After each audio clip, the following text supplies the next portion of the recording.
Hello दोस्तों, राधे राधे, जय श्री राम। कैसे हैं आप लोग? आई होप कि आप लोग सभी अच्छे होंगे और आप लोग की तैयारी भी चल रही होगी। दोस्तों, जैसा कि आप लोग को पता है कि आप लोग में से बहुत सारे कैंडिडेट आरपीएफ कांस्टेबल का एग्ज़ाम का फॉर्म भर चुके हैं। तो आज हम लोग इसी के बारे में बात करने वाले हैं कि इसमें आप लोग सिलेक्शन किस आधार पर किया जाएगा। तो जैसा दोस्तों आप लोग हमारे नोटिफिकेशन में देख पा रहे हो, the selection process for railway protection force RPF constable is divided into 4 stages. यानी इसमें आप लोग को 4 भागों में इसको बांटा गया है। पहला स्टेज जो है कंप्यूटर बेस्ड टेस्ट है, दूसरा आप लोग का पीएमटी यानी फिजिकल मेजरमेंट टेस्ट है, तीसरा फिजिकल एफिशिएंसी टेस्ट यानी पीईटी है, और चौथा जो स्टेज है वह है डॉक्यूमेंट वेरिफिकेशन का। ठीक है दोस्तों, तो इसमें देखिए सबसे पहले स्टेज की यदि हम लोग बात करें कंप्यूटर बेस्ड एग्जाम यानी सीबीटी एग्ज़ाम का, तो इसमें आप लोग नंबर ऑफ क्वेश्चन 120 आते हैं और एग्ज़ाम ड्यूरेशन जो रहता है यानी इस एग्ज़ाम का जो समय रहता है वो 90 मिनट का रहता है और इसमें नेगेटिव मार्क्स 1/3 रहता है। ठीक है, उसके बाद हम लोग बात करेंगे स्टेज 2 का। तो देखिए दोस्तों, इसमें फिजिकल मेजरमेंट टेस्ट होता है। इसमें आप लोग का हाइट देखा जाता है, इसमें हाइट मेल और फीमेल दोनों कैंडिडेट का देखा जाता है। चेस्ट का मेजरमेंट होता है जो कि सिर्फ मेल कैंडिडेट का होता है। और उसके बाद स्टेज 3 की यदि हम लोग बात करते हैं तो इसमें फिजिकली एफिशिएंसी टेस्ट है, जिसमें आप लोग का the physically efficiency of the candidates to be done through running, long jump and high jump. इसमें आप लोग रनिंग हो गया, लॉन्ग जंप हो गया, हाई जंप हो गया, ये सब एक्टिविटीज़ आते हैं। उसके बाद हम लोग बात करेंगे डॉक्यूमेंट वेरिफिकेशन का। तो डॉक्यूमेंट वेरिफिकेशन में आप लोग का इसमें फाइनली मतलब शॉर्ट लिस्ट कैंडिडेट मतलब जिनका चयन हो जाता है उनका ही इसमें डॉक्यूमेंट वेरिफिकेशन में कॉलिंग आता है। उनको इसमें डॉक्यूमेंट जो जो मांगे जाते हैं वो सब लेकर वहाँ पर पहुँचना होता है। ठीक है, अब हम लोग बात करेंगे इसका सिलेबस का। ठीक है दोस्तों, तो सबसे पहले देखिए इसमें पोस्ट का क्या नाम है। पोस्ट का नाम है कांस्टेबल। एग्ज़ाम डेट अभी तक इसका जारी नहीं किया गया है। मोड ऑफ एग्ज़ाम जो है ऑनलाइन रहने वाला है यानी कंप्यूटर बेस्ड टेस्ट होगा। उसके बाद टाइप ऑफ क्वेश्चन इसमें ऑब्जेक्टिव पूछे जाएंगे। टोटल क्वेश्चन की यदि हम लोग बात करें तो 120 क्वेश्चन रहते हैं। टोटल मार्क्स की यदि हम लोग बात करें तो 120 नंबर का इसमें क्वेश्चन आता है। उसके बाद एग्जाम ड्यूरेशन की यदि हम लोग बात करें तो 90 मिनट का इसमें समय दिया जाता है। उसके बाद नेगेटिव मार्किंग यदि हम लोग बात करें तो 1/3 मार्क्स इसमें नेगेटिव मार्क्स रहता है। और सिलेक्शन प्रोसेस जो है आप लोग का computer based test, PET, PMT and document verification होता है। अब हम लोग बात करेंगे इसका सिलेबस का। ठीक है, तो सबसे पहले हम लोग बात करेंगे अर्थमेटिक का। ठीक है, अर्थमेटिक के सिलेबस की यदि हम लोग बात करें तो इसमें आप लोग का नंबर सिस्टम से integer, fraction, decimal and simplification से क्वेश्चन पूछे जाते हैं। उसके बाद डाटा इंटरप्रिटेशन से tables, bar graph, line graph, pie chart से क्वेश्चन आते हैं। उसके बाद रेशियो एंड प्रोपोर्शन से simple ratios, compound ratios and proportion से क्वेश्चन आएंगे। मेंसुरेशन से आप लोग के area and perimeter of plane figure, square, rectangle, circle, triangle. उसका volume and surface area of 3D figure जैसे कि क्यूब हो गया, सिलेंडर, कोन, स्फीयर, इस सब से क्वेश्चन आते हैं। ठीक है, उसके बाद स्टीम टाइम नहीं दोस्तों, स्पीड टाइम एंड डिस्टेंस से यदि हम लोग बात करें तो इसमें आप लोग relative speed, average speed, problems on trains and boats. उसके बाद टाइम एंड वर्क से work efficiency, work and wages, pipes and cisterns. उसका अलजेब्रा से basic algebraic expression, simple linear equation. उसके बाद simple interest and compound interest से basic formulas and concept, time, rate and principal related problems. Averages से calculation of simple and weighted averages, problem based on average. Percentage से calculation in percentage, increase and decrease in percentage, application of percentage in various context. Relationship between number से आप लोग के whole number, decimal and fraction number से question आते हैं।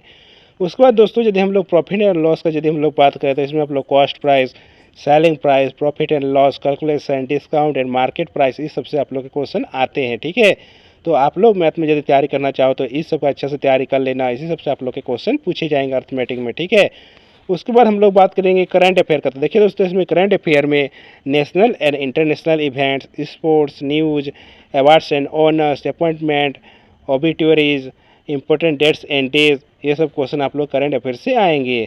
उसके बाद यदि जनरल नॉलेज का यदि हम लोग बात करें तो geography, history, Indian polity, economics, static GK, important places, monuments, national park, etc इत्यादि से क्वेश्चन आएंगे। ठीक है, उसके बाद इंडियन रेलवे से history of Indian railway, significant achievements, current developments in railways. उसके बाद साइंस एंड टेक्नोलॉजी से physics, chemistry, biology, invention and discoveries, space and astronomy, environmental science से क्वेश्चन आएंगे। उसके बाद इंडियन कॉन्स्टिट्यूशन से यदि हम लोग बात करें तो preamble, fundamental rights and duties, directive principle of state policy, amendments, economics and social development से आप लोग के poverty and unemployment, economic reform, social issues से क्वेश्चन आएंगे। उसके बाद बुक्स एंड ऑथर्स से यदि हम लोग बात करें तो famous books and their authors, art and culture से यदि हम लोग बात करें तो Indian art and architecture, dance forms, music forms, festivals, sports से यदि हम लोग बात करें तो national and international sport events, famous personalities in sports. Miscellaneous से यदि हम लोग बात करें तो abbreviations, important government and public sector organisation, international organisation and their headquarters, important days and themes इत्यादि से क्वेश्चन रहने वाले हैं। तो आप लोग ये सब एकदम अच्छा से पढ़ लीजिएगा। उसके बाद देखिए रीजनिंग से यदि हम लोग बात करें तो एनालॉगी, जिससे आप लोग का semantic analogy, symbolic and number analogy, figural analogy, classification यदि हम लोग बात करें तो semantic classification, symbolic and number classification, figural classification. Series से यदि हम लोग बात करें तो semantic series, number series, figural series. Series से यदि हम लोग बात करें तो semantic series, number series, figural series. Coding decoding से यदि हम लोग बात करें तो coding and decoding by letter shifting, coding and decoding in fictitious language, coding and decoding in number ऑब्लिंग सिंबल्स, इस सबसे क्वेश्चन आएंगे। Puzzles and seating arrangement, blood relation, direction and distances, ranking and order, Venn diagram से simple and compound Venn diagram, syllogism, mathematical operation से arithmetical operation, logical operation, number and alphabetical series से logical arrangement of alphabets, alphanumeric series, data sufficiency से analysing whether given information is sufficient to answer the question, decision making से analytical decision making, statement and calculation से driving calculation from given statements and interference. उसके बाद critical reasoning से आप लोग identifying strong and weak arguments, courses of action, mirror and water images से identifying the image from the given options, embedded figure से आप लोग identified the embedded figures, paper cutting and folding इत्यादि से question रहने वाले हैं। तो इससे आप लोग अच्छा से देख लीजिएगा, पढ़ लीजिएगा, समझ लीजिएगा, ताकि यही सबसे क्वेश्चन आएंगे और आप लोग का अच्छा नंबर इसी से तैयारी करने से ही आएगा। उसके बाद देखिए इसमें से किससे कितना क्वेश्चन आने वाला है, कितना नंबर क्वेश्चन आने वाला है। तो देखिए बहुत बेसिक अर्थमेटिक्स आप लोग 35 क्वेश्चन आएंगे जो कि 35 नंबर के रहेंगे। General intelligence and reasoning ability से 35 क्वेश्चन आएंगे जो कि 35 नंबर के रहेंगे। और जनरल अवेयरनेस से 50 क्वेश्चन आएंगे जो कि 50 नंबर के रहेंगे। यानी आप लोग देख पा रहे हैं 120 क्वेश्चन आएंगे जो कि 120 नंबर के रहेंगे। उसके बाद दोस्तों हम लोग बात करेंगे RPF constable physical measurement test की। तो दोस्तों देखिए इसमें आप लोग का देख पा रहे हैं कैटेगरी वाइज दिया गया, हाइट कितना चाहिए सेंटीमीटर में दिया गया है।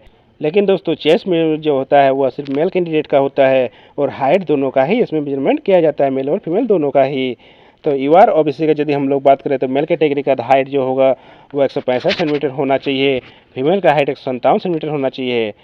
और चेस्ट का मेजरमेंट की यदि हम लोग बात करें मेल कैंडिडेट में यूआर ओबीसी का तो इनका अनएक्सपेक्टेड 80 है यानी 80 दिया हुआ है और एक्सपेंडेड में 85 दिया हुआ है। उसके बाद यदि एससी एसटी का यदि मेल कैटेगरी का यदि हम लोग हाइट का बात करें तो 160 सेंटीमीटर और फीमेल का 152 सेंटीमीटर। उसके बाद यदि चेस्ट का मेजरमेंट का यदि हम लोग बात करें मेल कैंडिडेट का तो अनएक्सपेंडेड में आप लोग का देख पा रहे हो 76.2 है और एक्सपेंडेड में आप लोग 81.2 है। उसके बाद Garhwal, Gorkhas, Maratha, Dogras, Kumaonis and other category specified government को आप लोग देख पा रहे हैं मेल कैंडिडेट का जो हाइट है वो 163 सेंटीमीटर है और फीमेल कैंडिडेट का हाइट जो है वो 155 सेंटीमीटर है। और चेस्ट के मेजरमेंट की यदि बात करें मेल कैंडिडेट का तो अनएक्सपेंडेड में आप लोग का 80 है और एक्सपेंडेड में 85 दिया गया है। तो दोस्तों आशा करते हैं जो भी कुछ बताया गया आप लोग को समझ में आ गया हो। और इसके अलावा यदि कुछ भी पूछना चाहते हैं तो हमारे चैनल के जो कमेंट सेक्शन है उसमें आप लोग कमेंट कीजिए, हमारे द्वारा इसके बारे में अवश्य बताया जाएगा। ठीक है दोस्तों।